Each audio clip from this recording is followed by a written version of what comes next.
Hello my YouTube family, ಹೇಗಿದ್ದೀರಾ ಎಲ್ಲರೂ?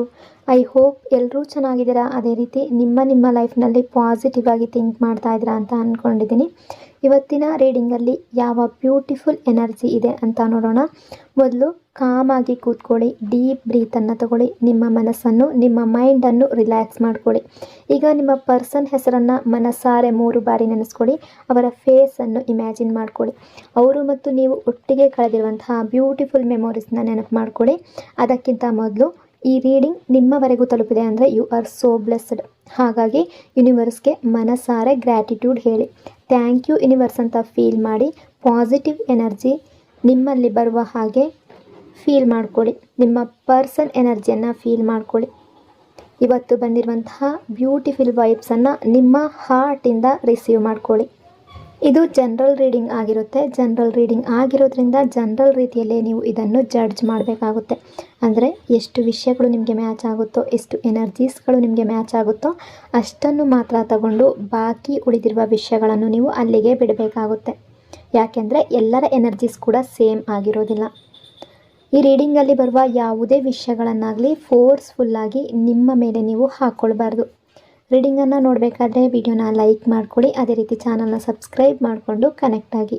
ಇವತ್ತು ಬಂದ ಎನರ್ಜಿ, ಪ್ರೆಸೆಂಟ್ ಎನರ್ಜಿ ತುಂಬ ಸ್ಟ್ರಾಂಗ್ ಆಗಿದೆ, ತುಂಬ ಹೆವಿ ಆಗಿದೆ. ಮಿಸ್ ಮಾಡಿಕೊಳ್ಳುವಂಥ ಎನರ್ಜಿ, ಈಗೋ ಎನರ್ಜಿ, ಭಯದ ಎನರ್ಜಿ, ನಿಮ್ಮನ್ನು ಮತ್ತೆ ಕಾಂಟ್ಯಾಕ್ಟ್ ಮಾಡಬೇಕು ಅನ್ನೋ ಆಸೆ, ಈ 3 ಎನರ್ಜಿ ತುಂಬ ಜಾಸ್ತಿ ಇದೆ. ಜಲಸಿ, ಮಿಸ್ ಮಾಡೋದು, ಒಳಗಿನ ಕೋಪದ ಎನರ್ಜಿ ಇದೆ. ಮೊದಲಿಗೆ ನೀವು ಎಲ್ಲಾದರೂ ಹೊರಗಡೆ ಹೋಗ್ತಾ ಇದ್ದೀರಾ, ಫ್ರೆಂಡ್ಸ್ ಜೊತೆ ಟೈಮ್ ಸ್ಪೆಂಡ್ ಮಾಡ್ತಾ ಇರ್ಬೋದು, ಅಥವಾ ಸ್ವಲ್ಪ ಖುಷಿಯಾಗಿ ಎಂಜಾಯ್ ಮಾಡ್ತಾ ಇರ್ಬೋದು, ಅಥವಾ ನಿಮ್ಮ ಸೋಷಿಯಲ್ ಮೀಡಿಯಾದಲ್ಲಿ ನೀವು ಏನಾದರೂ ಪೋಸ್ಟ್ ಹಾಕಿರ್ಬೋದು.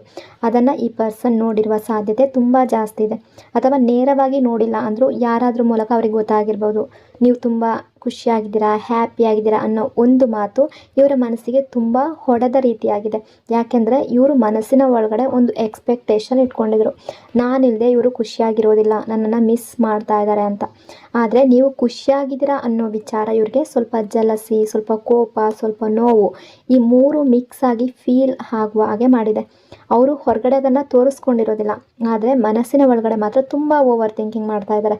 ನನ್ನ ಜಾಗ ಈಗ ಯಾರಾದರೂ ತಗೊಂಡ್ರಾ, ನನ್ನ ಜಾಗಕ್ಕೆ ಬೇರೆ ಯಾರಾದರೂ ಬಂದ್ರಾ, ಅಥವಾ ಇವ್ರು ನನ್ನನ್ನು ಮರೆತುಬಿಟ್ರಾ, ನಾನಿಲ್ಲದೆ ಇಷ್ಟು ಖುಷಿಯಾಗಿರೋದು ಹೇಗೆ ಸಾಧ್ಯ ಅಂತ ಮನಸ್ಸಿನಲ್ಲಿ ತುಂಬ ಪ್ರಶ್ನೆಗಳು ಓಡಾಡ್ತಾ ಇದೆ. ಕೆಲವೊಂದು ಸಲ ಪ್ರೀತಿ ಜಾಸ್ತಿ ಇದ್ದಾಗಲೇ ಜಲಸಿ ಕೂಡ ಜಾಸ್ತಿ ಇರುತ್ತೆ.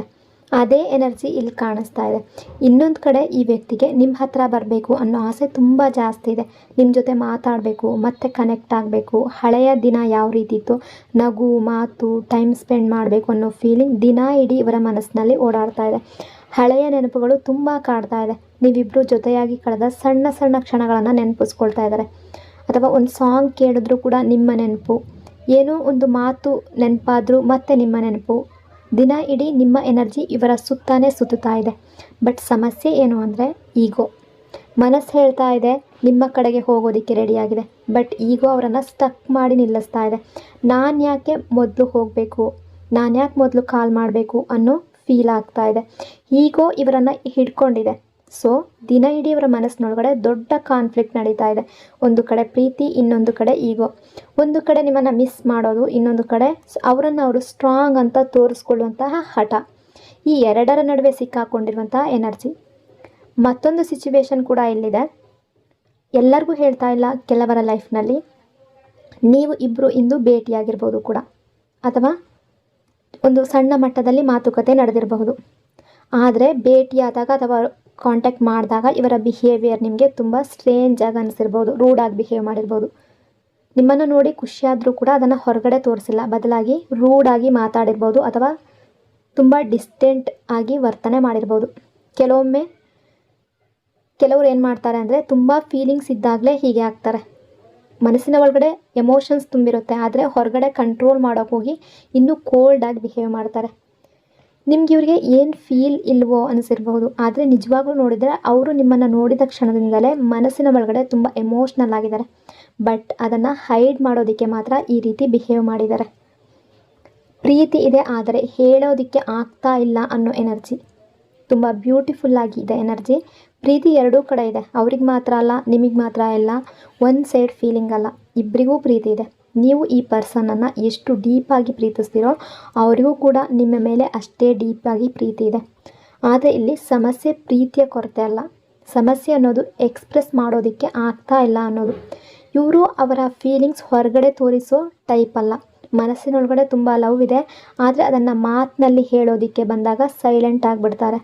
ನಿಮ್ಮಿಂದ ದೂರ ಇದ್ದರೂ, ಮಾತಾಡದೇ ಇದ್ದರೂ ಕೂಡ, ಅಥವಾ ನೀವು ಕಾಲ್ ಮೆಸೇಜ್ ಮಾಡಿದ್ರೂ ಕೂಡ ನಿಮಗೆ ರಿಪ್ಲೈ ಮಾಡದೇ ಇದ್ದರೂ, ನಿಮ್ಮನ್ನು ಇಗ್ನೋರ್ ಮಾಡಿದ್ರೂ ಕೂಡ ಅವರ ಮನಸ್ಸು ಮಾತ್ರ ಸಂಪೂರ್ಣವಾಗಿ ನಿಮ್ಮ ಸುತ್ತಲೇ ಓಡಾಡ್ತಾ ಇದೆ.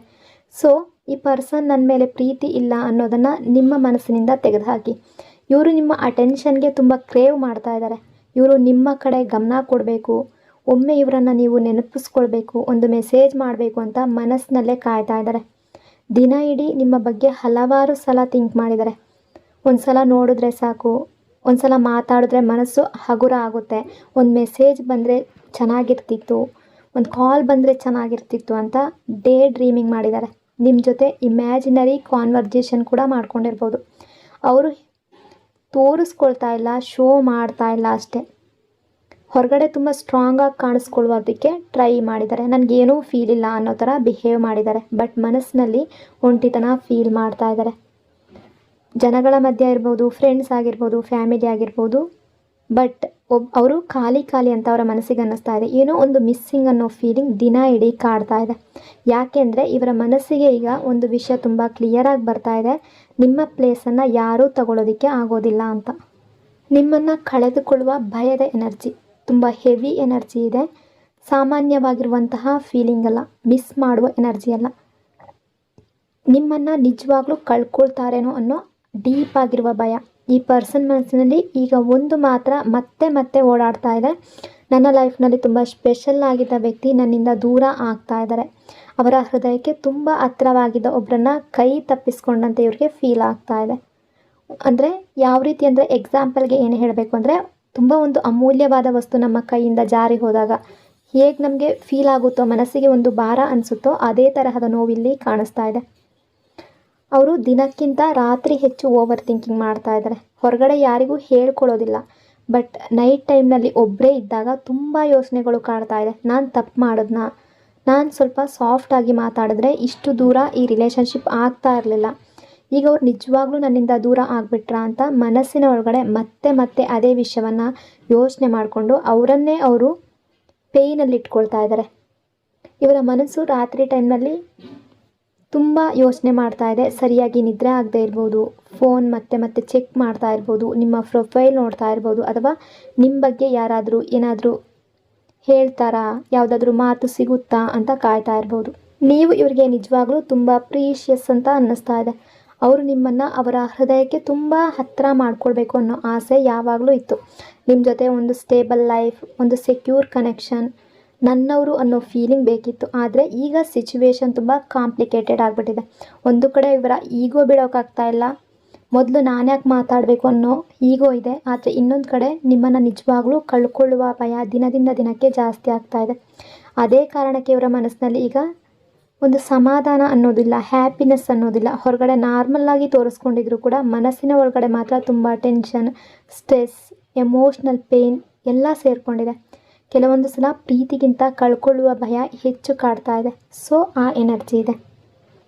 ಹಳೆಯ ಪಾಸ್ಟ್ ಎನರ್ಜಿ, ಪಾಸ್ಟ್ನ ಪೇಯ್ನ್. ಇವರ ಮನಸ್ಸಿನಲ್ಲಿ ಹಳೆಯ ಘಟನೆ, ಒಂದು ಹಳೆಯ ಮಾತಾಗಿರ್ಬೋದು, ನಿಮ್ಮ ಮಾತಾಗಿರ್ಬೋದು, ಅವರ ಮಾತಾಗಿರ್ಬೋದು, ಅಥವಾ ಒಂದು ಸಣ್ಣ ಸಿಚುವೇಶನ್, ಇದೆಲ್ಲ ಇನ್ನೂ ಅವರ ಮನಸ್ಸಿನಲ್ಲಿ ಕ್ಲಿಯರ್ ಆಗಿ ಉಳ್ಕೊಂಡಿದೆ. ಹೊರಗಡೆ ಅವರು ನಾನು ಮರ್ತಿದ್ದೀನಿ ಅಂತ ತೋರಿಸ್ಕೊಂಡ್ರು ಕೂಡ ಮನಸ್ಸಿನ ಒಳಗಡೆ ಆ ನೋವನ್ನು ಇನ್ನೂ ಬಿಡೋದಕ್ಕೆ ಆಗ್ತಾ ಇಲ್ಲ. ನೀವು ಯಾವುದಾದ್ರೂ ವಿಚಾರದಲ್ಲಿ ಇವರಿಗೆ ಇಲ್ಲ ಅಂತ ಹೇಳಿರ್ಬೋದು, ಅಥವಾ ಯಾವುದಾದ್ರೂ ಒಂದು ಸಿಚುವೇಷನ್ನಲ್ಲಿ ನೀವು ಒಂದು ಸ್ವಲ್ಪ ಒರಟಾಗಿ ಮಾತಾಡಿರ್ಬೋದು, ಅಥವಾ ಆ ಸಮಯದಲ್ಲಿ ನಿಮ್ಮ ಮಾತು ಸ್ವಲ್ಪ ಹಾರ್ಶ್ ಆಗಿ ಬಂದಿರ್ಬೋದು. ಬಹುಶಃ ನೀವು ಕೋಪದಲ್ಲಿ ಹೇಳಿದ ಒಂದು ಮಾತು ಇವರ ಸೆಲ್ಫ್ ರೆಸ್ಪೆಕ್ಟ್ಗೆ ತುಂಬ ಹರ್ಟ್ ಆಗಿದೆ.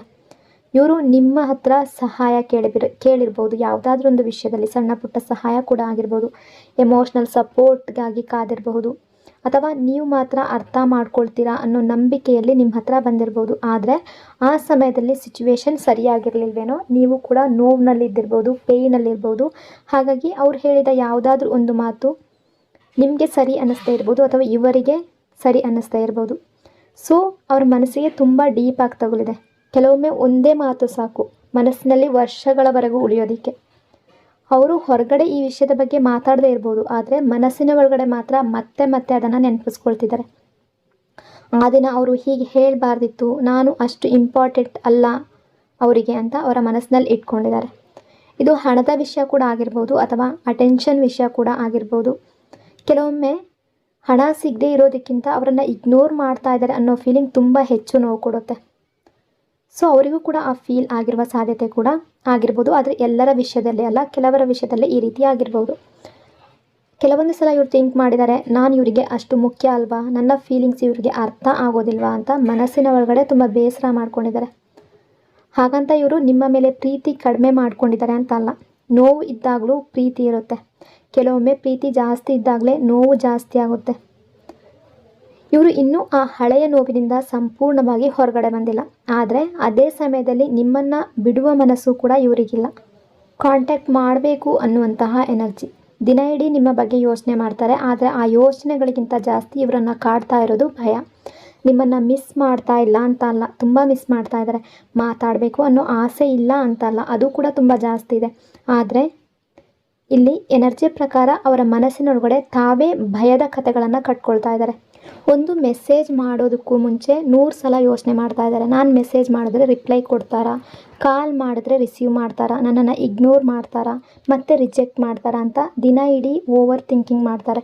ಕೆಲವೊಮ್ಮೆ ನಾವು ರಿಯಾಲಿಟಿಗಿಂತ ನಮ್ಮ ಕಲ್ಪನೆ ಏನಿದೆ ಅದನ್ನೇ ಹೆಚ್ಚು ನಂಬಿಡ್ತೀವಿ ಅಲ್ವಾ. ಇವರು ಅದೇ ಸಿಚುವೇಶನಲ್ಲಿದ್ದಾರೆ. ನಿಮ್ಮಿಂದ ನಿಜವಾಗ್ಲೂ ಆ ರೀತಿ ಆಗದೇ ಇರ್ಬೋದು, ನೀವು ಕೂಡ ಅವರನ್ನು ಮಿಸ್ ಮಾಡ್ತಾ ಇರ್ಬೋದು. ಬಟ್ ಈ ಪರ್ಸನ್ನ ಮನಸ್ಸಿನಲ್ಲಿ ಆ ರೀತಿಯ ಕಲ್ಪನೆಗಳಿದೆ. ನಿಮ್ಮಿಂದ ಅವರು ಏನಾಗುತ್ತೋ ಮುಂದೆ ಅನ್ನೋ ರೀತಿ ಥಿಂಕ್ ಮಾಡ್ತಾ ಇದ್ದಾರೆ. ಅಂದರೆ ಮತ್ತೆ ಕನೆಕ್ಟ್ ಆಗೋದಕ್ಕೆ ಸಾಧ್ಯ ಆಗುತ್ತೋ ಇಲ್ವೋ ಅವರ ತಲೆಯಲ್ಲಿ ಅವರೇ ಸೀನ್ಗಳನ್ನ ಕ್ರಿಯೇಟ್ ಮಾಡ್ಕೊಂಡಿದ್ದಾರೆ. ನನ್ನ ಜೊತೆ ಮಾತಾಡಬೇಕು ಅಂತ ಅವ್ರಿಗೆ ಅನ್ನಿಸ್ತಾ ಇಲ್ವೇನೋ, ನಾನು ಕಾಲ್ ಮಾಡಿದ್ರೆ ಅವರಿಗೆ ಬೇಜಾರಾಗ್ಬೋದು, ನಾನು ಮತ್ತೆ ಹೋಗಿ ಹರ್ಟ್ ಮಾಡಬಾರ್ದು, ಈ ರೀತಿ ಮನಸ್ಸಿನೊಳಗಡೆ ಅವರೇ ಅವರನ್ನು ಭಯಪಡಿಸ್ಕೊಳ್ತಾ ಇದ್ದಾರೆ. ಸೊ ಇದರಿಂದ ಯಾವುದೇ ಕಾಲ್ ಅಥವಾ ಮೆಸೇಜ್ ಪ್ರೆಸೆಂಟ್ ಎನರ್ಜಿ ಪ್ರಕಾರ, ಇವತ್ತಿನ ಎನರ್ಜಿ ಪ್ರಕಾರ ಬಂದಿಲ್ಲ ಅನ್ನೋ ರೀತಿ ಕಾಣಿಸ್ತಾ ಇದೆ. ಆದರೆ ಕೆಲವರು ಭೇಟಿ ಆಗಿರ್ಬೋದು ಅಥವಾ ಸಣ್ಣ ಪುಟ್ಟದಾಗಿ ಮಾತುಕತೆ ಕೂಡ ನಡೆದಿರಬಹುದು. ಅದರಿಂದ ನಿಮಗೆ ಸ್ಯಾಟಿಸ್ಫ್ಯಾಕ್ಷನ್ ಅನ್ನೋದು ಸಿಕ್ಕಿಲ್ಲ. ಅಂದರೆ ಆ ವ್ಯಕ್ತಿ ರೂಢಾಗಿ ಬಿಹೇವ್ ಮಾಡಿರ್ಬೋದು. ಇವರು ಹೊರಗಡೆ ಸೈಲೆಂಟ್ ಆಗಿದ್ದರೂ ಕೂಡ ಮನಸ್ಸಿನ ಒಳಗಡೆ ನಿಮ್ಮ ಅಟೆನ್ಷನ್ಗಾಗಿ ಕಾಯ್ತಾ ಇದ್ದಾರೆ. ಕೆಲವೊಂದು ಸಲ ನಿಮ್ಮ ಹಳೆಯ ಮೆಸೇಜ್ ಅದನ್ನು ನೋಡ್ತಾ ಇರ್ಬೋದು, ನಿಮ್ಮ DP ನೋಡ್ತಾ ಇರ್ಬೋದು. ಯಾಕೆಂದರೆ ಮನಸ್ಸು ಹೇಳ್ತಾ ಇದೆ ಮಾತಾಡು ಅಂತ, ಬಟ್ ಈಗೋ ಹೇಳ್ತಾ ಇದೆ ಬೇಡ, ಮತ್ತೆ ನೋವಾಗ್ಬೋದು, ನಾನು ಯಾಕೆ ಮೊದಲು ಹೋಗಬೇಕು ಅಂತ. ಸೊ ಎರಡರ ಮಧ್ಯೆ ಸಿಕ್ಕಾಕೊಂಡಿರುವಂತಹ ಎನರ್ಜಿ. ನಿಮ್ಮ ರಿಪ್ಲೈ ಹೇಗಿರುತ್ತೆ ಅನ್ನೋ ಚಿಕ್ಕ ಭಯ ಕೂಡ ಇವರಿಗಿದೆ. ಸೊ ಇವರ ದಿನದ ಅರ್ಧ ಸಮಯ ನಿಮ್ಮನ್ನು ನೆನಪಿಸ್ಕೊಳ್ಳೋದ್ರಲ್ಲೇ ಹೋದರೆ, ಉಳಿದ ಅರ್ಧ ಸಮಯ ನಿಮ್ಮ ರಿಯಾಕ್ಷನನ್ನು ಇಮ್ಯಾಜಿನ್ ಮಾಡ್ಕೊಳ್ಳೋದ್ರಲ್ಲೇ ಹೋಗಿದೆ. ಸಡನ್ ಆ್ಯಕ್ಷನ್ ಎನರ್ಜಿ ಇದೆ ಇಲ್ಲಿರುವ ಎನರ್ಜಿ. ಇಷ್ಟು ಭಯ, ಇಷ್ಟು ಓವರ್ ಥಿಂಕಿಂಗ್ ಇದ್ದರೂ ಕೂಡ ಕೆಲವೊಂದು ಸಲ ಒಂದು ಸಣ್ಣ ಎಮೋಷ್ನಲ್ ಮೂಮೆಂಟ್ ಇವರನ್ನು ಸಡನ್ನಾಗಿ ಆ್ಯಕ್ಷನ್ ತಗೊಳ್ಳುವ ಹಾಗೆ ಮಾಡ್ತಾ ಇದೆ. ಹಾಗಾಗಿ ಈ ವ್ಯಕ್ತಿಯ ಕಡೆಯಿಂದ ಸಡನ್ ಕಾಲ್ ಬಂದಿದ್ದರೆ, ಸಡನ್ ಮೆಸೇಜ್ ಏನಾದರೂ ಬಂದಿದ್ದರೆ ನಿಮಗೆ, ಅಥವಾ ಯಾವುದಾದ್ರೂ ರಿಯಾಕ್ಷನ್ ಬಂದಿದ್ದರೆ, ಅದು ತುಂಬ ಯೋಚನೆ ಮಾಡಿರುವ ಕೆಲಸ ಅಲ್ಲ. ಒಂದು ಕ್ಷಣಕ್ಕೆ ನಿಮ್ಮ ನೆನಪು ತುಂಬ ಜಾಸ್ತಿ ಬಂದು ಹೃದಯ ಎಮೋಷ್ನಲ್ಲಾಗಿ ಈಗಲೇ ಮಾತಾಡಬೇಕು ಅಂತ ಅನಿಸಿ ಸಡನ್ನಾಗಿ ಆ್ಯಕ್ಷನ್ ತಗೊಂಡಿರುವ ಸಾಧ್ಯತೆ ಇದೆ. ಕೆಲವೊಮ್ಮೆ ಜನ ತುಂಬ ಖುಷಿಯಾದಾಗ ಅಥವಾ ತುಂಬ ಎಮೋಷ್ನಲ್ ಆದಾಗ ಮನಸ್ಸಿನ ಮಾತನ್ನು ತಡೆಯೋದಕ್ಕೆ ಆಗೋದಿಲ್ಲ ಅಲ್ವಾ, ಅದೇ ರೀತಿಯ ಎನರ್ಜಿ. ಅಥವಾ ಒಂದು ಸಾಂಗ್ ಕೇಳಿರಬಹುದು, ಅಥವಾ ನಿಮ್ಮ ಫೋಟೋ, ನಿಮ್ಮ DP ಕಣ್ಣಿಗೆ ಬಿದ್ದಿರ್ಬೋದು. ಅಷ್ಟೇ ಒಂದೇ ಕ್ಷಣಕ್ಕೆ ಎಲ್ಲ ಈಗೋ ಮರೆತು ನಿಮ್ಮ ಜೊತೆ ಮಾತಾಡಬೇಕು ಅಂತ ಅನಿಸಿರ್ಬೋದು. ಸಡನ್ನಾಗಿ ಕಾಲ್ ಮೆಸೇಜ್ ಕೂಡ ಮಾಡಿರಬಹುದು. ಹಾಗಾಗಿ ಸಿಚುವೇಶನ್ ಎರಡೂ ಕಡೆ ಇದೆ. ಮೆಸೇಜ್ ಬರಲಿಲ್ಲ ಅಂದರೆ ಈಗೋ ಇದೆ, ಭಯ ಇದೆ, ಓವರ್ ಥಿಂಕಿಂಗ್ ಇವರನ್ನು ಹಿಡ್ಕೊಂಡಿದೆ. ಮೆಸೇಜ್ ಬಂದಿದೆ ಅಂದರೆ ಅದು ಒಂದು ಸಡನ್ ಎಮೋಷ್ನಲ್ ವೇವ್ನಿಂದ ಬಂದ ಆ್ಯಕ್ಷನ್. ಬಟ್ ಹೃದಯ ಒಂದು ಕ್ಷಣ ತಲೆಯ ಮಾತನ್ನು ಕೇಳಿಲ್ಲ, ಮೈಂಡ್ ಮಾತನ್ನು ಕೇಳಿಲ್ಲ, ಸಡನ್ನಾಗಿ ಮೆಸೇಜ್ ಕಾಲ್ ಮಾಡಿದ್ದಾರೆ. ಬಟ್ ಅವರ ರಿಯಾಕ್ಷನ್ ಅಷ್ಟು ಪರ್ಫೆಕ್ಟ್ ಆಗಿರಲಿಲ್ವೇನೋ ಅನ್ನೋ ರೀತಿ ಕೂಡ ಕೆಲವರ ಎನರ್ಜಿ ಇದೆ. ಬ್ಯೂಟಿಫುಲ್ ಆಗಿರುವ ಎನರ್ಜಿ ಇದೆ. ಯಾಕೆಂದರೆ ಈ ಪರ್ಸನ್ ಕೇವಲ ನಿಮ್ಮನ್ನು ಟೈಮ್ ಪಾಸ್ ಅಂತ ಈ ರಿಲೇಷನ್ಶಿಪ್ಪನ್ನು ನೋಡ್ತಾ ಇಲ್ಲ. ಇವರು ನಿಮ್ಮ ಜೊತೆ ಲಾಂಗ್ ಟರ್ಮ್ ಫ್ಯೂಚರನ್ನು ಇಮ್ಯಾಜಿನ್ ಮಾಡ್ತಾ ಇದ್ದಾರೆ. ನಿಮ್ಮ ಜೊತೆ ಒಂದು ಲೈಫ್ ಬೇಕು ಅಥವಾ ಕಮಿಟ್ಮೆಂಟ್ ಬೇಕು, ಈ ರೀತಿ ಥಿಂಕ್ ಮಾಡ್ತಾ ಇದ್ದಾರೆ. ಈ ರಿಲೇಷನ್ಶಿಪ್ ಅನ್ನೋದು ಯಾವಾಗಲೂ ಇರಬೇಕು, ಇವರಿಗೆ ಫಾರ್ ಎವರ್ ಅನ್ನೋ ಫೀಲಿಂಗ್ ನಿಮ್ಮ ಜೊತೆ ಬರ್ತಾ ಇದೆ. ಇವರ ಲೈಫ್ನಲ್ಲಿ ನೀವು ಇದ್ದರೆ ಮಾತ್ರ ಇವರ ಲೈಫ್ ಕಂಪ್ಲೀಟ್ ಅನ್ನೋ ಫೀಲ್ ಬರ್ತಾ ಇದೆ. ಕೆಲವೊಂದು ಸಲ ನಿಮ್ಮ ಜೊತೆ ಮುಂದಿನ ಜೀವನವನ್ನು ಇಮ್ಯಾಜಿನ್ ಮಾಡ್ಕೊಳ್ತಾ ಇರಬಹುದು, ಕಲ್ಪನೆ ಮಾಡ್ಕೊಂಡಿರಬಹುದು. ನಾವು ಒಟ್ಟಿಗೆ ಇದ್ದರೆ ಹೇಗಿರ್ತಿತ್ತು, ನಮ್ಮ ಲೈಫ್ ಹೇಗಿರುತ್ತೆ, ಈ ರೀತಿ ಮನಸ್ಸಿನ ಒಳಗಡೆ ಯೋಚನೆ ಮಾಡ್ಕೊಂಡಿದ್ದಾರೆ. ಆದರೆ ಇನ್ನೊಂದು ಮುಖ್ಯ ವಿಷಯ ಏನು ಅಂದರೆ, ಇವರ ಫೋಕಸ್ ಕೆಲವೊಂದು ಸಲ ಅವರ ಕೆರಿಯರ್ ಬಗ್ಗೆ ತುಂಬ ಜಾಸ್ತಿ ಓಡ್ತಾ ಇದೆ. ಇವರ ಲೈಫ್ ಸ್ಟೆಬಿಲಿಟಿ ಮೇಲೇನೂ ತುಂಬ ಇದೆ. ಹಣ ಸಂಪಾದನೆ ಮಾಡಬೇಕು ಅನ್ನೋದರ ಬಗ್ಗೆ ಕೂಡ ತುಂಬ ಮನಸ್ಸು ಬೇರೆ ಕಡೆ ಇದೆ. ಅಂದರೆ ಇವರ ಲೈಫ್ ಬಗ್ಗೆ, ಇವರ ಕೆರಿಯರ್ ಬಗ್ಗೆ, ಇವರ ಫ್ಯೂಚರ್ ಬಗ್ಗೆ ಥಿಂಕ್ ಮಾಡ್ತಾ ಇದ್ದಾರೆ. ಇವರು ಅವರ ಲೈಫ್ ಮೊದಲು ಸ್ಟ್ರಾಂಗ್ ಮಾಡ್ಕೊಳ್ಬೇಕು ಅನ್ನೋ ಯೋಚನೆಯಲ್ಲೂ ಕೂಡ ಇದ್ದಾರೆ. ಫೈನಾನ್ಷಿಯಲಿ ಸೆಟ್ಲ್ ಆಗಬೇಕು, ಒಂದು ಒಳ್ಳೆಯ ಪೊಸಿಷನ್ಗೆ ಬರಬೇಕು. ಅದು ಸಣ್ಣ ಪುಟ್ಟ ಕೆಲಸ ಕೂಡ ಆಗಿರ್ಬೋದು, ಏನೇ ಕೆಲಸ ಆಗಿರ್ಬೋದು, ದೊಡ್ಡ ಕೆಲಸ ಆಗಿರ್ಬೋದು, ಅದರಲ್ಲಿ ಇಂಪ್ರೂವ್ ಆಗಬೇಕು. ಆಮೇಲೆ ಈ ರಿಲೇಷನ್ಶಿಪ್ಪನ್ನು ಒಂದು ಸೆಕ್ಯೂರ್ ಫ್ಯೂಚರ್ ಕಟ್ಟಬೇಕು ಅನ್ನೋ ಆಸೆ ಇದೆ. ಯಾಕೆಂದರೆ ಇವರಿಗೆ ನಿಮ್ಮ ಜೊತೆ ಕೇವಲ ಪ್ರೀತಿ ಸಾಕು ಅನ್ನೋ ಫೀಲಿಂಗ್ ಇಲ್ಲ. ಒಂದು ಒಳ್ಳೆಯ ಲೈಫ್ ಬೇಕು, ಒಂದು ಸ್ಟೇಬಲ್ ಲೈಫ್ ಬೇಕು, ಫೈನಾನ್ಷಿಯಲಿ ಸ್ಟ್ರಾಂಗ್ ಆಗಿರಬೇಕು, ಕೆರಿಯರ್ ಅನ್ನೋದು ತುಂಬ ಚೆನ್ನಾಗಿರಬೇಕು ಅನ್ನೋ ಫೀಲ್ ಕೂಡ ಇದೆ. ರೆಸ್ಪಾನ್ಸಿಬಿಲಿಟಿಯ ಫೀಲಿಂಗ್ ಕೂಡ ತುಂಬ ಜಾಸ್ತಿ ಇದೆ. ಟಾಕ್ಸಿಕ್ ವಿಷಯಗಳನ್ನು ಬಿಡುವ ನಿರ್ಧಾರಕ್ಕೆ ಬಂದಿದ್ದಾರೆ ಅನ್ನೋ ಎನರ್ಜಿ. ಈಗೋದಲ್ಲಿ, ಆ್ಯಟಿಟ್ಯೂಡಲ್ಲಿ ಕಾಣಿಸ್ಕೊಂಡ್ರೂ ಕೂಡ ಮನಸ್ಸಿನ ಒಳಗಡೆ ಮಾತ್ರ ಈಗ ಸೀರಿಯಸ್ ಆಗಿ ಯೋಚನೆ ಮಾಡ್ತಾ ಇದ್ದಾರೆ. ನನ್ನಿಂದ ಎಲ್ಲಿ ತಪ್ಪಾಯಿತು, ಈ ರಿಲೇಷನ್ಶಿಪ್ ಯಾಕಿಷ್ಟು ಕಾಂಪ್ಲಿಕೇಟೆಡ್ ಆಯಿತು ಅಂತ ಅವರನ್ನೇ ಅವರು ಪ್ರಶ್ನೆ ಮಾಡಿಕೊಳ್ಳುವ ಹಂತಕ್ಕೆ ಬಂದಿದ್ದಾರೆ. ಅಂದರೆ ತುಂಬ ಸ್ಟಬರ್ನ್, ಅವರ ಮಾತೇ ಸರಿ ಅಂತ ನಂಬುವ ವ್ಯಕ್ತಿಯನ್ನು ಆ ರೀತಿ ವರ್ತನೆ ಮಾಡ್ತಾ ಇದ್ದ ವ್ಯಕ್ತಿ ಇವರು. ಅವರ ಫೀಲಿಂಗ್ಸನ್ನು ಸುಲಭವಾಗಿ ಒಪ್ಕೊಳ್ಳುವ ಟೈಪ್ ಅಲ್ಲ. ತಪ್ಪು ಮಾಡಿದ್ರೂ ಕೂಡ ಹೊರಗಡೆ ಹೌದು ನನ್ನ ತಪ್ಪು ಅಂತ ಹೇಳೋದು ಕಷ್ಟ ಆಗಿರುವಂತಹ ವ್ಯಕ್ತಿ. ಆದರೆ ಈಗ ನಿಮ್ಮನ್ನು ಕಳೆದುಕೊಳ್ಳುವ ಮಟ್ಟಕ್ಕೆ ಹೋಗಬಾರ್ದು ಅನ್ನೋ ರೀತಿ ಥಿಂಕ್ ಮಾಡ್ತಾ ಇದ್ದಾರೆ. ಸೊ ಈಗೋನ ಕಡಿಮೆ ಮಾಡ್ಕೋಬೇಕು ಅಂತ ಅಂದ್ಕೊಳ್ತಾ ಇದ್ದಾರೆ. ಟಾಕ್ಸಿಕ್ ಹ್ಯಾಬಿಟ್ ಬಿಡಬೇಕು ಅಂತ ಥಿಂಕ್ ಮಾಡ್ತಾ ಇದ್ದಾರೆ. ಅಥವಾ ಮತ್ತೆ ಮತ್ತೆ ತಪ್ಪು ನಡೀತಾ ಇದ್ದರೆ, ಆ ಪ್ಯಾಟ್ರನ್ ಏನಾದರೂ ಇದ್ದರೆ, ಅಥವಾ ಇಲ್ಲಿ ಎಲ್ಲ ರಿಲೇಷನ್ಶಿಪ್ಪಲ್ಲೂ ಅಲ್ಲ, ಕೆಲವು ರಿಲೇಷನ್ಶಿಪ್ಪಲ್ಲಿ ಥರ್ಡ್ ಪಾರ್ಟಿ ಈ ರೀತಿ ಏನಾದರೂ ಇದ್ದರೆ, ಥರ್ಡ್ ಪಾರ್ಟಿಯ ಮಾತು ಕೇಳ್ತಾ ಇದ್ದರೆ, ಅಂದರೆ ಅದು ಥರ್ಡ್ ಪಾರ್ಟಿ ಅನ್ನೋದು ಸಿಚುವೇಶನ್ ಕೂಡ ಆಗಿರಬಹುದು, ಅಥವಾ ಫ್ಯಾಮಿಲಿ, ಫ್ರೆಂಡ್ಸ್ ಯಾರೇ ಆಗಿರಬಹುದು. ಆ ನಿರ್ಧಾರ, ಆ ಈಗೋ, ಇವುಗಳಲ್ಲಿ ಯಾವುದಾದ್ರೂ ಒಂದು ಇದ್ದರೆ ಅದೆಲ್ಲವನ್ನು ಹಿಂದೆ ಬಿಡಬೇಕು ಅನ್ನೋ ಯೋಚನೆ ಬಂದಿದೆ. ಇದು ಒಂದು ದಿನದಲ್ಲಿ ಈ ಚೇಂಜ್ ಬಂದಿರೋದಲ್ಲ. ತುಂಬ ನೋವು, ತುಂಬ ದೂರ, ತುಂಬ ಮಿಸ್ ಮಾಡ್ಕೊಳ್ಳೋದು, ಇದೆಲ್ಲ ಅನುಭವಿಸಿದ ಮೇಲೆ ಬಂದ ರಿಯಲೈಸೇಷನ್ ಇದು. ಯಾಕೆಂದರೆ ಕೆಲವೊಂದು ಸಲ ಅವರಿಗೆ ಅಥವಾ ಜನರಿಗೆ ಯಾರ ಬೆಲೆ ಗೊತ್ತಾಗೋದು ಯಾವ ರೀತಿ ಅಂದರೆ, ಅವರನ್ನು ಕಳ್ಕೊಳ್ಳುವ ಭಯ ಬಂದಾಗ ಮಾತ್ರ. ಇಲ್ಲಿ ಅದೇ ರೀತಿಯ ಎನರ್ಜಿ ಇದೆ. ಈ ಪರ್ಸನ್ ಈಗ ಅವರನ್ನು ಸ್ವಲ್ಪ ಕಂಟ್ರೋಲ್ ಮಾಡಬೇಕು, ಮೆಚ್ಯೂರ್ ಆಗಬೇಕು, ಈ ರಿಲೇಷನ್ಶಿಪ್ ಉಳಿಸ್ಬೇಕು ಅಂದರೆ ಏನಾದರೂ ಚೇಂಜಸ್ ತರಲೇಬೇಕು ಅಂತ ಮನಸ್ಸಿನ ಒಳಗಡೆ ಡೀಪಾಗಿ ಫೀಲ್ ಮಾಡ್ತಾ ಇದ್ದಾರೆ. ಇವರು ಸುಲಭವಾಗಿ ಬದಲಾಗೋ ವ್ಯಕ್ತಿ ಅಲ್ಲ. ನಾನು ಬದಲಾಗಬೇಕು ಅನ್ನೋ ಮಟ್ಟಕ್ಕೆ ಬಂದಿದ್ದರೆ ನಿಮ್ಮ ಜಾಗ ಇವರ ಲೈಫ್ನಲ್ಲಿ ಎಷ್ಟು ದೊಡ್ಡದು ಅನ್ನೋದು ಅರ್ಥ ಆಗುತ್ತೆ. ಡಿಸ್ಟೆನ್ಸ್ ಎನರ್ಜಿ ಅಂದರೆ ನಿಮ್ಮಿಬ್ಬರ ದೂರ, ಈ ಸೈಲೆನ್ಸ್, ಈ ಬ್ರೇಕ್, ಇದೆಲ್ಲವೂ ಕಾರಣ ಇಲ್ಲದೆ ಬಂದಿರೋದಲ್ಲ. ಕೆಲವೊಂದು ಸಲ ಯೂನಿವರ್ಸ್ ಇಬ್ಬರನ್ನು ಸ್ವಲ್ಪ ದೂರ ಮಾಡುತ್ತೆ, ಅವರು ಒಬ್ಬರೇ ಇದ್ದಾಗ ನಿಮ್ಮ ಬೆಲೆ ಅರ್ಥ ಆಗೋದಕ್ಕೆ. ಇಲ್ಲಿ ಅದೇ ಆಗಿದೆ. ಡಿಸ್ಟೆನ್ಸ್ ಇವರಿಗೆ ತುಂಬ ವಿಷಯ ಕಲಿಸಿದೆ, ತುಂಬ ಲೆಸನ್ ಕಲಿಸಿದೆ. ನೀವು ಹತ್ತಿರ ಇದ್ದಾಗ ನಿಮ್ಮ ಪ್ರೀತಿ, ನಿಮ್ಮ ಕೇರ್, ನಿಮ್ಮ ಪ್ರೆಸೆನ್ಸ್, ನಿಮ್ಮ ಪ್ರೀತಿ ಇದೆಲ್ಲವನ್ನು ಅವರು ನಾರ್ಮಲ್ ಆಗಿ ತಗೊಂಡಿದ್ದಾರೆ. ಆದರೆ ನೀವು ದೂರ ಆದಮೇಲೆ ಮಾತ್ರ ಈ ವ್ಯಕ್ತಿ ನನ್ನ ಲೈಫ್ನಲ್ಲಿ ಎಷ್ಟು ಮುಖ್ಯ ಅನ್ನೋದು ಅವರಿಗೆ ನಿಜವಾಗ್ಲೂ ಅರ್ಥ ಆಗಿದೆ. ಈ ಸಮಯದಲ್ಲಿ ಇವರು ತುಂಬ ಥಿಂಕ್ ಮಾಡ್ತಾ ಇದ್ದಾರೆ. ಹೊರಗಿನ ಜನರಿಂದ ದೂರ ಇರ್ಬೋದು, ಸ್ವಲ್ಪ ಒಂಟಿಯಾಗಿರ್ಬೋದು, ಅವರ ತಪ್ಪುಗಳ ಬಗ್ಗೆ ಯೋಚನೆ ಮಾಡ್ತಾ ಇರ್ಬೋದು, ಅವರ ಫೀಲಿಂಗ್ಸನ್ನು ಅರ್ಥ ಮಾಡ್ಕೊಳ್ತಾ ಇರ್ಬೋದು. ಈ ಎಲ್ಲ ಪ್ರೊಸೆಸ್ ಇವರ ಮನಸ್ಸಿನಲ್ಲಿ ನಡೀತಾ ಇದೆ. ಒಂದು ಹಳೆಯ ವರ್ಷನ್ ಈಗ ನಿಧಾನವಾಗಿ ಮುಗಿತಾ ಇದೆ. ಹೊಸ ಮೆಚ್ಯೂರ್ ವರ್ಷನ್ ಹೊರಗಡೆ ಬರ್ತಾ ಇದೆ. ಈಗ ಇವರಲ್ಲಿ ಬರ್ತಾ ಇರುವ ಚೇಂಜ್ ಕೇವಲ ಮಿಸ್ ಮಾಡ್ತಾ ಇದ್ದೀನಿ ಅಂತ ಅಲ್ಲ, ನಿಜವಾಗ್ಲೂ ಕಳ್ಕೊಳ್ಬಾರ್ದು ಅನ್ನೋ ಭಯದಿಂದ ಕೂಡಿದೆ. ಅದೇ ಭಯ ಇವರನ್ನು ಮನಸ್ಸಿನ ಒಳಗಡೆಯಿಂದ ಬದಲಾಯಿಸ್ತಾ ಇದೆ. ಈಗ ಇವರು ಈ ರಿಲೇಷನ್ಶಿಪ್ಪನ್ನು ಇನ್ನೊಂದು ಹೊಸ ಹಂತಕ್ಕೆ ತಗೊಂಡು ಹೋಗಬೇಕು ಅನ್ನೋ ಮನಸ್ಸಿನಲ್ಲಿದ್ದಾರೆ. ಹಳೆಯದರಂತೆ ಕನ್ಫ್ಯೂಷನ್, ಗೊಂದಲ, ಹಾರ್ಟ್ ಕೋಲ್ಡ್ ಬಿಹೇವಿಯರ್, ಈಗೋ, ಮೈಂಡ್ ಗೇಮ್ಸ್ ಇದೆಲ್ಲ ಕಡಿಮೆ ಮಾಡಿ ಸ್ವಲ್ಪ ಸ್ಟೇಬಲ್ ಆಗಿ ಮೆಚ್ಯೂರ್ ಆಗಿ ಬರುವ ಯೋಚನೆ ಮಾಡ್ತಾ ಇದ್ದಾರೆ. ಇವರೊಳಗಿನ ಹಳೆಯ ಡ್ರಾಮಾ, ಹಳೆಯ ನೋವು, ಹಳೆಯ ಕನ್ಫ್ಯೂಷನ್ ಇವೆಲ್ಲ ನಿಧಾನವಾಗಿ ಹೀಲ್ ಆಗ್ತಾ ಇದೆ. ಮತ್ತು ಇವರ ಮನಸ್ಸೀಗ ಮೊದಲಿಗಿಂತ ತುಂಬ ಕ್ಲಿಯರ್ ಆಗ್ತಾ ಇದೆ. ಕಾರ್ಮಿಕ್ ರಿಲೇಷನ್ಶಿಪ್ ಮತ್ತು ನ್ಯೂ ಸ್ಟಾರ್ಟ್ ಎನರ್ಜಿ. ಈ ಪರ್ಸನ್ ಲೈಫ್ನಲ್ಲಿ ಒಂದು ಕಾರ್ಮಿಕ್ ಕನೆಕ್ಷನ್ ಅಥವಾ ತುಂಬ ಹೆವಿ ಎನರ್ಜಿ ಇರುವ ಸಾಧ್ಯತೆ ಕೂಡ ಇದೆ. ಅದು ಒಬ್ಬ ವ್ಯಕ್ತಿ ಆಗಿರ್ಬೋದು, ಒಂದು ಹಳೆಯ ರಿಲೇಷನ್ಶಿಪ್ ಆಗಿರ್ಬೋದು, ಅಥವಾ ಒಂದು ಟಾಕ್ಸಿಕ್ ಸೈಕಲ್ ಕೂಡ ಆಗಿರ್ಬೋದು, ಯಾವುದೋ ಒಂದು ಸಿಚುವೇಶನ್ ಕೂಡ ಆಗಿರ್ಬೋದು. ಈ ರಿಲೇಷನ್ಶಿಪ್ ಇವರಿಗೆ ಸಮಾಧಾನ ಕೊಡೋದಕ್ಕಿಂತ ತುಂಬ ಸ್ಟ್ರೆಸ್, ಟೆನ್ಷನ್, ಎಮೋಷ್ನಲ್ ಡ್ರೈನೇಜ್ ಕೊಟ್ಟಿದೆ. ಸೊ ಇಷ್ಟು ದಿನ ಅದನ್ನು ಸಂಪೂರ್ಣವಾಗಿ ಬಿಡೋದಕ್ಕೆ ಆಗಿರಲಿಲ್ಲ. ಯಾಕೆಂದರೆ ಕೆಲವೊಂದು ಸಲ ಟಾಕ್ಸಿಕ್ ಆದರೂ ಕೂಡ ಆ ಸಿಚುವೇಶನ್ಗೆ ಅಡ್ಜಸ್ಟ್ ಆಗಬೇಕಾಗಿರುವ ಸಂದರ್ಭ ಬಂದಿರುತ್ತೆ. ಸೊ ಈಗ ಅವರು ನಿಧಾನವಾಗಿ ಅದರಿಂದ ಹೊರಗಡೆ ಬರುವ ನಿರ್ಧಾರ ಮಾಡ್ತಾ ಇದ್ದಾರೆ. ಈ ಪರ್ಸನ್ ಯಾವಾಗ ನಿಮಗೆ ನೋವು ಕೊಡ್ತಾರೋ, ಯಾವಾಗ ನಿಮ್ಮನ್ನು ಇಗ್ನೋರ್ ಮಾಡ್ತಾರೋ, ಯಾವಾಗ ನಿಮ್ಮಿಂದ ದೂರ ಹೋಗ್ತಾರೋ, ಅವರ ಲೈಫ್ನಲ್ಲೂ ಏನೋ ಒಂದು ಸ್ಟಕ್ ಎನರ್ಜಿ ಅಥವಾ ಸಿಚುವೇಶನ್ ಆ ರೀತಿ ಇರುತ್ತೆ.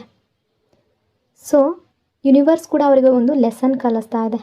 ಕೆಲವೊಮ್ಮೆ ತುಂಬ ಸ್ಟ್ರೆಸ್, ಕೆಲವೊಮ್ಮೆ ಡಿಪ್ರೆಷನ್ ಥರ ಫೀಲ್ ಮಾಡ್ತಾ ಇರ್ಬೋದು, ಕೆಲವೊಂದು ಸಲ ಲೋನ್ಲಿನೆಸ್ ಫೀಲ್ ಮಾಡ್ತಾ ಇದ್ದಾರೆ. ಹೀಗೆ ಏನೋ ಒಂದು ಹೆವಿ ಎನರ್ಜಿ ಇವರನ್ನು ಕಾಡ್ತಾ ಇದೆ. ಅದಕ್ಕೆ ಕಾರಣ ಈಗ ಇವರಿಗೆ ಒಂದು ರಿಯಲೈಸೇಷನ್ ಬಂದಿದೆ, ಈ ರಿಲೇಷನ್ಶಿಪ್ಪನ್ನು ನಾನು ಸರಿಯಾಗಿ ನೋಡ್ಕೊಳ್ಬೇಕು. ಬ್ಯೂಟಿಫುಲ್ ಆಗಿರೋ ಎನರ್ಜಿ ಇದೆ. ಅಂದರೆ ಹಳೆಯ ನೋವು, ಹಳೆಯ ತಪ್ಪು, ಹಳೆಯ ಜಗಳ ಇದೆಲ್ಲವನ್ನು ಬಿಟ್ಟು ಮತ್ತೆ ಹೊಸದಾಗಿ ರಿಲೇಷನ್ಶಿಪ್ಪನ್ನು ಶುರು ಮಾಡಬೇಕು ಅನ್ನೋ ಆಸೆ ಇದೆ. ನಿಮ್ಮನ್ನು ಗಮನಿಸ್ತಾ ಇದ್ದಾರೆ, ನಿಮ್ಮ ಬಗ್ಗೆ ತಿಳ್ಕೊಳ್ಬೇಕು ಅನ್ನೋ ಕುತೂಹಲ ಇನ್ನೂ ಇದೆ. ಆದರೆ ಈಗ ಇವರ ಮನಸ್ಸಿನಲ್ಲಿ ದೊಡ್ಡ ಆಸೆ ಏನು ಅಂದರೆ ಹಳೆಯದನ್ನು ಬಿಡಬೇಕು, ಮತ್ತು ರಿಲೇಷನ್ಶಿಪ್ಪನ್ನು ಹೊಸದಾಗಿ ಕಟ್ಟಬೇಕು ಅಥವಾ ಕಂಟಿನ್ಯೂ ಮಾಡಬೇಕು. ಈ ಸಲ ಮೆಚ್ಯೂರ್ ಆಗಿರಬೇಕು ಅನ್ನೋ ಫೀಲಿಂಗ್ಸ್ ಇದೆ. ಅವರ ಫೀಲಿಂಗ್ಸನ್ನು ಹೈಡ್ ಮಾಡ್ಕೊಳ್ತಾ ಇರುವಂತಹ ಎನರ್ಜಿ. ಇವರು ತಮ್ಮ ಹೃದಯದ ನಿಜವಾದ ಫೀಲಿಂಗ್ಸ್ ಏನಿದೆ, ಭಾವನೆಗಳೇನಿದೆ ಅದನ್ನು ಸುಲಭವಾಗಿ ಹೊರಗಡೆ ತೋರಿಸುವ ವ್ಯಕ್ತಿಯಲ್ಲ. ಮನಸ್ಸಿನ ಒಳಗಡೆ ಎಷ್ಟು ಎಮೋಷನಲ್ ಆಗಿದ್ರೂ ಕೂಡ ಮನಸ್ಸಿನ ಹೊರಗಡೆಯಿಂದ ತುಂಬ ಕಂಟ್ರೋಲ್ ಮಾಡಿಕೊಂಡು ಕೋಲ್ಡಾಗಿ ನಾರ್ಮಲ್ಲಾಗಿ ಕಾಣಿಸ್ಕೊಳ್ಳೋದಕ್ಕೆ ಟ್ರೈ ಮಾಡ್ತಾರೆ. ನಿಮ್ಮ ಮುಂದೆ ಬಂದಾಗಲೂ ಕೆಲವೊಂದು ಸಲ ನಿಮಗೆ ಹೀಗೆ ಅನಿಸಿರ್ಬೋದು, ಇವ್ರಿಗೆ ನನ್ನ ಬಗ್ಗೆ ಏನೂ ಫೀಲಿಂಗ್ ಇಲ್ಲ ಅಂತ ನೀವು ಅಂದ್ಕೊಂಡಿರ್ಬೋದು, ಸಂಪೂರ್ಣವಾಗಿ ಬದಲಾಗಿದ್ದಾರೆ ಅಂತ ನೀವು ಅಂದ್ಕೊಂಡಿರ್ಬೋದು, ನನ್ನನ್ನು ಮಿಸ್ ಮಾಡ್ತಾ ಇಲ್ಲ ಅಂತ ನೀವು ಅಂದ್ಕೊಂಡಿರ್ಬೋದು. ಆದರೆ ಅದು ಹೊರಗಿನ ಮುಖ ಮಾತ್ರ. ನಿಜವಾದ ಮನಸ್ಸು ಅದಕ್ಕಿಂತ ತುಂಬ ಬೇರೆ ಇದೆ. Mask energy. ಇವರು ಅವರ ನಿಜವಾದ ನೋವು, ಪ್ರೀತಿ, ಮಿಸ್ ಮಾಡೋ ಫೀಲಿಂಗ್ ಇದೆಲ್ಲವನ್ನು ಮನಸ್ಸಿನ ಒಳಗಡೆ ಹೈಡ್ ಮಾಡ್ಕೊಳ್ತಾರೆ. ಯಾಕೆಂದರೆ ಭಯ ಕೂಡ ಇದೆ. ನಾನು ಹೆಚ್ಚು ಫೀಲಿಂಗ್ಸ್ ತೋರಿಸಿದ್ರೆ ನಾನು ವೀಕ್ ಆಗ್ತೀನಿ, ನಾನು ಮೊದಲು ಸಾಫ್ಟ್ ಆದರೆ ನನಗೆ ಮತ್ತೆ ನೋವಾಗ್ಬೋದು ಅಂತ ಅವರು ಸ್ಟಕ್ ಮಾಡ್ಕೊಳ್ಳೋದು. ಸೊ ಅವರ ಈಗೋ, ಸೆಲ್ಫ್ ರೆಸ್ಪೆಕ್ಟ್, ಆ್ಯಟಿಟ್ಯೂಡ್ ಇದೆಲ್ಲ ಒಂದು ಮಾಸ್ಕ್ ಥರ ಇದೆ. ಮನಸ್ಸಿನ ಒಳಗಡೆ ನಿಮ್ಮನ್ನು ತುಂಬ ಮಿಸ್ ಮಾಡ್ತಾ ಇದ್ದಾರೆ, ಬಟ್ ಹೊರಗಡೆ ಮಾತ್ರ ನನಗೇನು ಫೀಲ್ ಇಲ್ಲ ಅನ್ನೋ ಥರ ಬಿಹೇವ್ ಮಾಡ್ತಾ ಇದ್ದಾರೆ. ಕೆಲವೊಂದು ಸಲ ನೀವು ಮಾತಾಡಿದಾಗ ಇವರ ಆನ್ಸರ್ ತುಂಬ ಡ್ರೈ ಆಗಿರ್ಬೋದು, ಅಥವಾ ನಿಮ್ಮನ್ನು ನೋಡಿದ್ರೂ ಜಾಸ್ತಿ ರಿಯಾಕ್ಟ್ ಮಾಡದೇ ಇರ್ಬೋದು. ಇದೆಲ್ಲದರಿಂದ ನಿಮ್ಮ ಮೇಲೆ ಪ್ರೀತಿ ಇಲ್ಲ ಅನ್ನೋದಲ್ಲ. ಕೆಲವು ಜನರು ಯಾವ ರೀತಿ ಇರ್ತಾರೆ ಅಂದರೆ ಪ್ರೀತಿಯನ್ನು ಮಾತಿನಲ್ಲಿ ತೋರಿಸೋದಿಲ್ಲ, ಅವರ ಸೈಲೆನ್ಸ್ನಲ್ಲಿ ತುಂಬ ಫೀಲಿಂಗ್ಸ್ ಇರುತ್ತೆ. ಇಲ್ಲಿ ಈ ಪರ್ಸನ್ ಕೂಡ ಅದೇ ಥರ ಎನರ್ಜಿಯಲ್ಲಿದ್ದಾರೆ. ನಿಮ್ಮ ಬಗ್ಗೆ ಕೇರ್ ಇದೆ, ನಿಮ್ಮನ್ನು ಕಳ್ಕೊಳ್ಳುವ ಭಯ ಇದೆ, ನಿಮ್ಮ ನೆನಪು ಕೂಡ ತುಂಬ ಇದೆ. ಆದರೆ ಇದೆಲ್ಲವನ್ನು ಮನಸ್ಸಿನ ಒಳಗಡೆ, ಹೃದಯದೊಳಗೆ ಹೈಡ್ ಮಾಡಿಕೊಂಡು ಹೊರಗಡೆ ಸ್ಟ್ರಾಂಗ್ ಆಗಿರುವ ಪ್ರಯತ್ನ ಮಾಡ್ತಾ ಇದ್ದಾರೆ. New beginning, new start energy. ಇಷ್ಟು ಸೈಲೆನ್ಸ್, ಇಷ್ಟು ಡಿಸ್ಟೆನ್ಸ್, ಇಷ್ಟು ಕನ್ಫ್ಯೂಷನ್ ಆದಮೇಲೂ ಕೂಡ ನಿಮ್ಮಿಬ್ಬರ ನಡುವೆ ಒಂದು ಹೊಸ ಆರಂಭದ ಎನರ್ಜಿ ಸ್ಟ್ರಾಂಗ್ ಆಗಿದೆ. ಅಂದರೆ ಹೊಸದಾಗಿ ಮಾತುಕತೆ ಶುರು ಆಗಿರ್ಬೋದು, ಮತ್ತೆ ಭೇಟಿ ಆಗ್ಬೋದು, ಮತ್ತೆ ಶುರುವಾಗುವ ಕನೆಕ್ಷನ್. ಈ ಪರ್ಸನ್ನಿಗ ಮನಸ್ಸಿನ ಒಳಗಡೆ ಒಂದು ನಿರ್ಧಾರಕ್ಕೆ ಬರ್ತಾ ಇರುವ ಎನರ್ಜಿ. ಒಂದು ಸ್ಟೆಪ್ ನಾನು ತಗೊಳ್ಬೇಕು, ಹೀಗೆ ಸೈಲೆಂಟ್ ಇದ್ದರೆ ಈ ರಿಲೇಷನ್ಶಿಪ್ ಕೈ ತಪ್ಪಬಹುದು ಅಂತ ಯೋಚನೆ ಮಾಡ್ತಾ ಇದ್ದಾರೆ. ಸೊ ಕೆಲವರ ಲೈಫ್ನಲ್ಲಿ ಮುಂದಿನ ದಿನಗಳಲ್ಲಿ ಇವರಿಂದ ಸಣ್ಣದಾಗಿ ಆದರೂ ಕೂಡ ಒಂದು ಪ್ರಯತ್ನ ಕಾಣಿಸ್ಕೊಳ್ಳುವ ಸಾಧ್ಯತೆ ತುಂಬ ಜಾಸ್ತಿ ಇದೆ. ಅದು ಒಂದು ಸಿಂಪಲ್ ಮೆಸೇಜ್ ಕೂಡ ಆಗಿರ್ಬೋದು, ಒಂದು ರಿಪ್ಲೈ ಆಗಿರ್ಬೋದು, ಅಥವಾ ಸಡನ್ನಾಗಿ ಒಂದು ಸಲ ನಿಮ್ಮನ್ನು ಮೀಟ್ ಆಗಬಹುದು. ಯಾಕೆಂದರೆ ಇವರಿಗೂ ಗೊತ್ತಾಗಿದೆ ಈ ರಿಲೇಷನ್ಶಿಪ್ಪನ್ನು ಮತ್ತೆ ಸರಿ ಮಾಡಬೇಕು ಅಂತ. ಎಲ್ಲಾದರೂ ಒಂದು ಕಡೆ ಮತ್ತೆ ಈ ರಿಲೇಷನ್ಶಿಪ್ ಸ್ಟಾರ್ಟ್ ಆಗಬೇಕು ಅಂತ. ಹಳೆಯದನ್ನೆಲ್ಲ ಒಂದು ಕಡೆ ಇಟ್ಟು ಮತ್ತೆ ಫ್ರೆಶ್ ಆಗಿ ಮಾತಾಡೋ ಮನಸ್ಸು ಬರ್ತಾ ಇದೆ. ಮೊದಲಿನ ರೀತಿ ದೊಡ್ಡ ದೊಡ್ಡ ಪ್ರಾಮಿಸ್ ಮಾಡುವ ಹಂತದಲ್ಲಿ ಇಲ್ಲದೇ ಇದ್ದರೂ ಕೂಡ ಒಂದು ಸಲ ಮಾತಾಡಬೇಕು, ಒಂದು ಸಲ ಈ ರಿಲೇಷನ್ಶಿಪ್ಪಲ್ಲಿ ಮುಂದುವರಿಬೇಕು, ಅಂದರೆ ಮತ್ತೆ ಈ ರಿಲೇಷನ್ಶಿಪ್ಪಿಂದ ಹೊರಗಡೆ ಹೋಗಬಾರ್ದು ಅನ್ನೋ ಸಾಫ್ಟ್ ಎನರ್ಜಿ ಅವರ ಮನಸ್ಸಿನಲ್ಲಿದೆ. ಕನಸುಗಳು ಏನಿದೆ, ಡ್ರೀಮ್ ಏನಿದೆ ಅದು ತುಂಬ ಜಾಸ್ತಿ ಇದೆ. Heart broken energy. ಹೊರಗಡೆ ಎಷ್ಟೇ ನಾರ್ಮಲ್ಲಾಗಿ ಬಿಹೇವ್ ಮಾಡ್ತಾ ಇದ್ರೂ ಕೂಡ ಮನಸ್ಸಿನ ಒಳಗಡೆ ನಿಮ್ಮ ಜೊತೆ ಕಂಡ ಕನಸುಗಳು ಇನ್ನೂ ಕೂಡ ಇದೆ. ಈ ರಿಲೇಷನ್ಶಿಪ್ಪಲ್ಲಿ ನೋವಿದೆ, ಮಿಸ್ ಮಾಡೋದಿದೆ, ಹರ್ಟ್ ಆಗಿರುವ ಫೀಲಿಂಗ್ ಇದೆ, ಆದರೆ ಪ್ರೀತಿ ಇನ್ನೂ ಎಂಡ್ ಆಗಿಲ್ಲ. ಇವರು ನಿಮ್ಮ ಜೊತೆ ಕಂಡ ಕನಸು ಏನಿದೆ ಅದು ಎಂಡ್ ಆಗಿಲ್ಲ. ಕೆಲವೊಂದು ಸಲ ತುಂಬ ಥಿಂಕ್ ಮಾಡ್ತಾರೆ, ನೈಟ್ ಟೈಮ್ನಲ್ಲಿ ತುಂಬ ಥಿಂಕ್ ಮಾಡ್ತಾರೆ, ನಮ್ಮ ಲೈಫ್ ಬೇರೆ ರೀತಿ ಆಗಿರಬಹುದಿತ್ತು ಅಂತ ಯೋಚನೆ ಮಾಡಿಕೊಂಡು ಎಮೋಷ್ನಲ್ ಆಗ್ತಾ ಇದ್ದಾರೆ. ಇವರಿಗೀಗ ಒಂದು ವಿಷಯ ತುಂಬ ಭಯ ಕೊಡ್ತಾ ಇದೆ, ನಮ್ಮ ಕನಸು ನಿಜವಾಗ್ಲೂ ಎಂಡ್ ಆಗುತ್ತಾ? ಅದೇ ಕಾರಣಕ್ಕೆ ಮನಸ್ಸಿನ ಒಳಗಡೆ ಇನ್ನೂ ಈ ರಿಲೇಷನ್ಶಿಪ್ ಉಳಿಸ್ಬೇಕು ಅನ್ನೋ ಆಸೆ ಇದೆ. ನಿಮ್ಮಿಬ್ಬರ ರಿಲೇಷನ್ಶಿಪ್ ಇಲ್ಲಿಗೆ ಎಂಡ್ ಆಗಿಲ್ಲ ಅನ್ನೋ ಎನರ್ಜಿ ಇದೆ. ಮಧ್ಯ ಡಿಸ್ಟೆನ್ಸ್ ಬಂದಿರ್ಬೋದು, ಮಾತು ನಿಂತಿರ್ಬೋದು, ನೋ ಕಾಂಟ್ಯಾಕ್ಟ್ ಸಿಚುವೇಶನ್ ಇರ್ಬೋದು, ಈಗೋ, ಕೋಪ, ನೋವು ಎಲ್ಲವೂ ಬಂದಿರ್ಬೋದು. ಬಟ್ ಹೃದಯದೊಳಗಿನ ಆ ಕನೆಕ್ಷನ್ ಇನ್ನೂ ಸಂಪೂರ್ಣವಾಗಿ ಎಂಡ್ ಆಗಿಲ್ಲ. ಸೊ ಈ ರೀಡಿಂಗ್ ನಿಮಗೆ ಇಷ್ಟ ಆಗಿದೆ ಅಂದ್ಕೊಂಡಿದ್ದೀನಿ. ಇಷ್ಟ ಆಗಿದರೆ ಪಾಸಿಟಿವ್ ಆಗಿ ಕಮೆಂಟ್ ಮಾಡಿ. ನಿಮ್ಮೆಲ್ಲರ ಪ್ರೀತಿ ಆದಷ್ಟು ಬೇಗ ಸರಿಯಾಗಲಿ. ನಿಮ್ಮ ಹೃದಯದಲ್ಲಿರುವ ಕನಸುಗಳು, ಪಾಸಿಟಿವ್ ಆಗಿರುವ ವಿಷಸ್ಗಳು ಆದಷ್ಟು ಬೇಗ ರಿಯಾಲಿಟಿಗೆ ಬರಲಿ ಅಂತ ಬ್ಲೆಸ್ ಮಾಡ್ತಾ ಇನ್ನೊಂದು ರೀಡಿಂಗಲ್ಲಿ ಮತ್ತೆ ಸಿಗ್ತೀನಿ. ಅಲ್ಲಿವರೆಗೂ ನಿಮ್ಮೆಲ್ಲರ ಪ್ರೀತಿ, ಸಪೋರ್ಟ್, ಕಾಳಜಿಗೆ lots and lots of love. ನಿಮ್ಮ ಪ್ರೀತಿ ಸದಾ ಹೀಗೆ ಇರಲಿ. Take care. God bless you. Thank you so much.